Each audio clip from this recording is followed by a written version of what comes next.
Hey guys, Tarke here with day 4, 5, I'm not sure what day it is anymore, of Abyss on another character. I haven't died once this league, and yet I've re-rolled more than I have in what felt like all of Harby. So I'm currently playing a bow build TM, and I'll just show you a little bit of the gameplay while I explain the mechanics. Anyone who followed my Immolate Tornado Shot character, this is basically me recreating that character, but trying to put a new spin on it rather than just doing the same thing. But mostly enjoying GlowyGreenBoi. Look at him go. You attack once, because he's linked into my tornado shot, he then does his own thing. So the idea is to eventually get enough damage that the GlowyGreenBoi just does everything for me. I can just run through most of the maps, let him kill everything, and then just I help out on rares and bosses. Because look at me, like he wrecks, he absolutely wrecks. Also, as you can see, we have some G'day Ziggity Baeclast stuff popping off on the bottom, and I will explain Baeclast announcements and setup for the weekend. We're trying to get it organised. We're having a few scheduling issues, but anyway, I'll get into that at the end of the video. So, what is the base concept of this build? Why am I doing this build now in Abyss League? What differs from the standard Immolate setup? So I'm trying to do a pure lightning setup instead of fire setup. It's exact same scaling. When I did my Immolate build, I was curious if Immolate was really the best way of doing it. I wanted to try out a non-crit Tempest setup. And Tempest is a unique bow, which gives you 100% increased lightning damage. That means it scales all of your flat lightning damage. Abyss League equals flat lightning damage with every single dual league. So there's some pretty good synergy there. And you can get an idea of, how it sort of clears. And it does decently well. So, let's show you kind of like the mechanic-y stuff. So again, this is the bow, the Tempest. 100% increased lightning damage. 1 to 85 lightning damage. And then up to 50% attack speed. So these are the kinds of jewels that you'll want to be going for. So, attack speed, life, lightning damage. Ideally, there is a prefix and a suffix lightning damage. One is lightning damage to bows, and the other is just generic lightning damage to attacks. I think I have one somewhere. So just to show you some other examples, that's just a random resist one I have. But here we have life, lightning damage, chance to get phasing on kill, movement speed if you've killed recently, global multi-lightning damage. I have that because I needed int. Now what's this one? Alright, this is the example, right? So this is flat lightning damage, flat bow damage, flat fire damage to bows, flat lightning damage to bows. These aren't even good rolls. These are like low-rolled jewels. If you look at this one jewel, this is over 100 flat elemental damage. Insane. I've got another one here, which is just a rando, like, lightning life. You can get these really cheap. The most expensive one was, I think, 5C. But you can get these for anywhere between like 1 to 5C. This may not be the best setup. This is just like I'm currently testing out with. And yeah, I'll show you what the current tree looks like. And before you freak out, I just want to show you the numbers really quick. You can look at the numbers and then you can shout at me. Because I do one thing in this build, which I really would never recommend to anyone ever. So in a 5-link, with no quality gems, no corrupted, +1 arrows, anything bullshit, right? We have 280k tooltip damage per tornado shot arrow, right? Tornado shot, if you don't know, when you fire, because I have it linked in GMP, it shoots out 5 arrows, and each arrow then explodes into 3 on the back end. And then if you have the helmet shot, you get +2 on the back end. And those can, like, overlap and shotgun if you aim correctly. So that is 280k damage. That's map. Let's put it onto, like, Shaper or something. Although I don't do Shaper. Let's just say Shaper. 176k, right? Per arrow. Shaper damage, which is good. Like, that is good Shaper damage.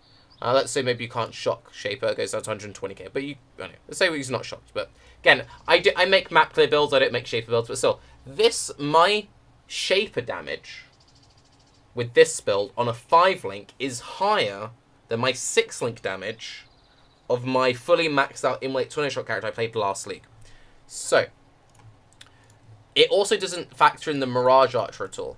Mirage Archer copies your attacks and deals them with a slight penalty to damage and a quite large attack speed penalty, but if you get enough attack speed, it's huge. So the actual tooltip numbers is way, way, way higher than this, right? So you take this, times it by 5. So in the current setup, without shock, right, this is 1 mil damage. With shock, you know, this is well over.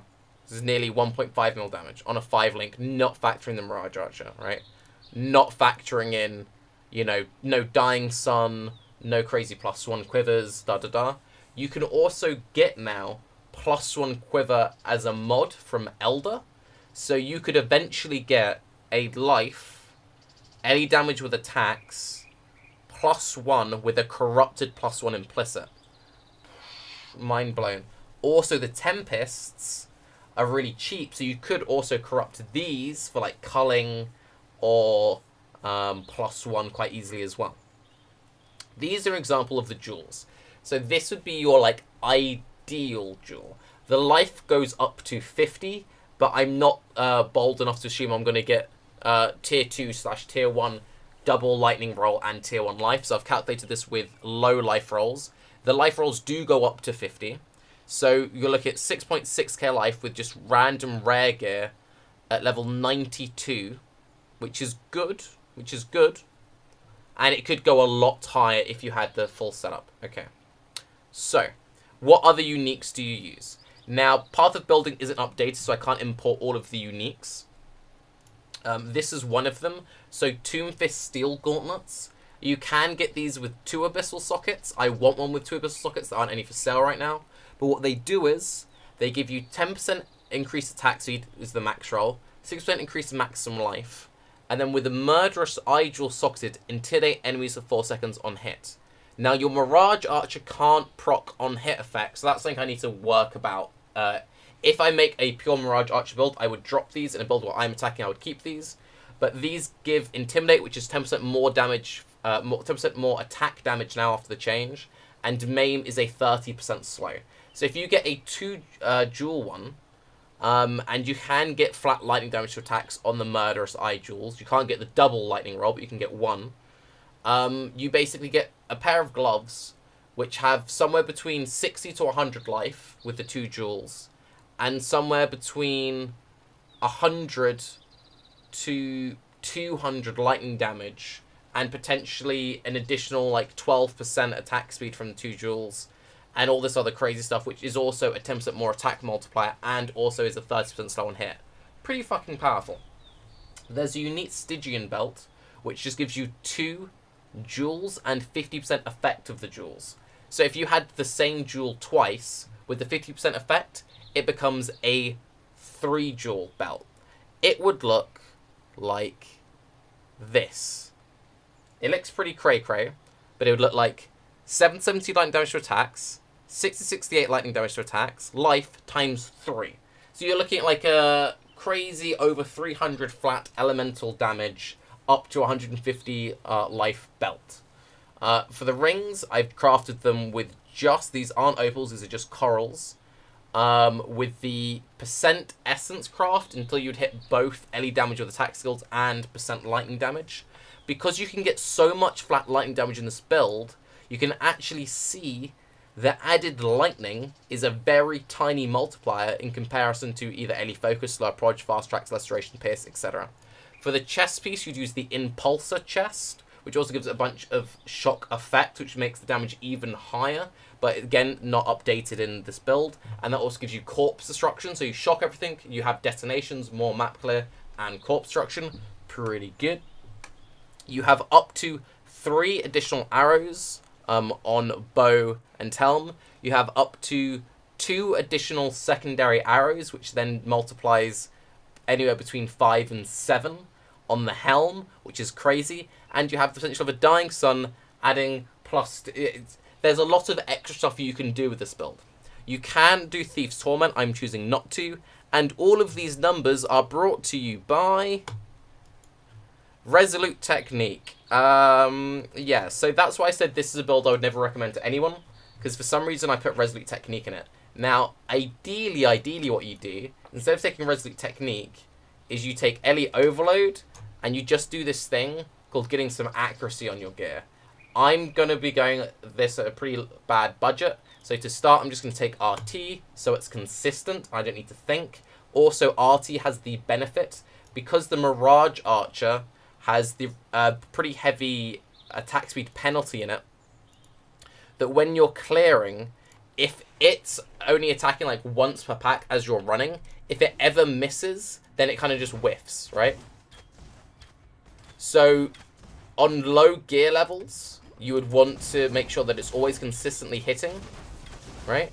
But one thing you can do is you can get Poacher's Mark Curse on Gloves, right? You can just get that. You can just get Poacher's Mark Curse on Gloves, so Curse on Ring, sorry. So you just get an Elder Ring, and it's Poacher's Mark Curse on hit. Now, the Mirage Archer can't apply Curse on hit effects, but in a setup where you drop the Mirage Archer, you just play a normal, like, standard build, you just get that one ring, suddenly accuracy is no longer an issue, you go Ellie Overload, massive damage mods, no worries, yo, ezzy pezzy. And for the sake of just showing you what the damage would look like with high accuracy rolls, if we were to just add a high accuracy roll onto this, the tool damage then goes up to, like, you know, 350, and the hit chance goes up to a decent amount. So basically, you want to get 2 good accuracy rolls and go Ellie Overload. If you haven't got any good accuracy gear, you can just go Resolute Technique. And just to show something, the Tempest is pretty good when it comes to scaling all of the damage compared to, for example, I don't know, a Wind Ripper. Since some would say, well, why don't you just go Wind Ripper? The Wind Ripper is good, and Wind Ripper is really solid, and Wind Ripper would still be more than enough damage, but it would be a fairly sizable DPS downgrade, because obviously it's not scaling all the flat damage to anywhere near the same extent. But still, you'd have more than enough damage with the Wind Ripper, to be perfectly honest with you, that you'd be completely and utterly fine. But yeah, so this is what I'm currently messing around with. Flasks are Vessel with flatline damage to attacks, but you could also go for Pen. Wise Oak for more Pen. Iziri's Promise for a bunch of Leech and a bit of extra Chaos damage. A Quicksilver, and then you put a Life Flask in there.